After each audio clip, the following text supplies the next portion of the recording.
আসসালামু আলাইকুম। আজকে আমার ঘরের পাইপ দেওয়ার জন্য মাপঝুপ করছে, কাঠমিস্ত্রি এসেছে।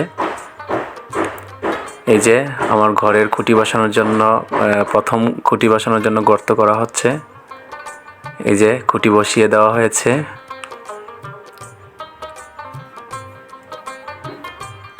আলহামদুলিল্লাহ আমার ঘরের সবগুলা খুঁটি ভালোই বসানো হয়েছে, কোনো সমস্যা হয় নাই।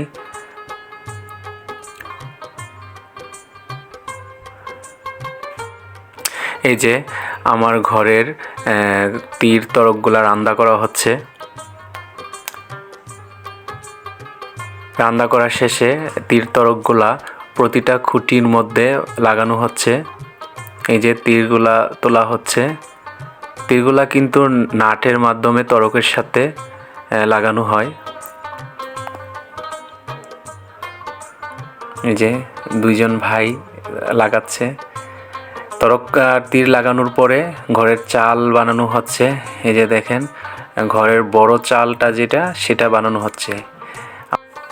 সবগুলা চাল বানানো শেষ হলে সে চালগুলাকে ঘরের কাছে নিয়ে যাওয়া হচ্ছে। উপরে তোলা হবে চালগুলা। এই যে উপরে তোলা হয়ে গেছে। উপরে তুলতে গিয়ে অ্যাক্সিডেন্টলি আমার একটা তীর ভেঙে যায়। পরবর্তীতে সেটা আমরা আবার লোহা কাঠের দিয়েছি। এখন একটা চালের সাথে আরেকটা চাল লোহা দিয়ে জোড়ানো হচ্ছে।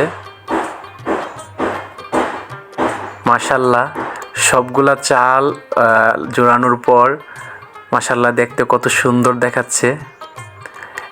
আমার ঘরটা কিন্তু এল সিস্টেম, আর এল সিস্টেম ঘরের কিন্তু 6টা চালা হয়, ছোট বড় মিলিয়ে মোট 6টা চাল হয়।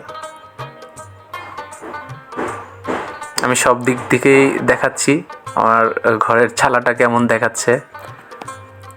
আপনারা জানাবেন আমার ঘরের চালটা দেখতে কেমন দেখাচ্ছে, ঘরের ডিজাইনটা কেমন হচ্ছে।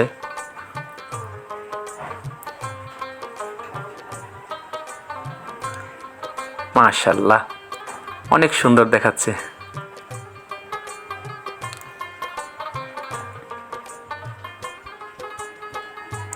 ওই যে তীর ভেঙে গেছিল সেটা লাগানো হচ্ছে।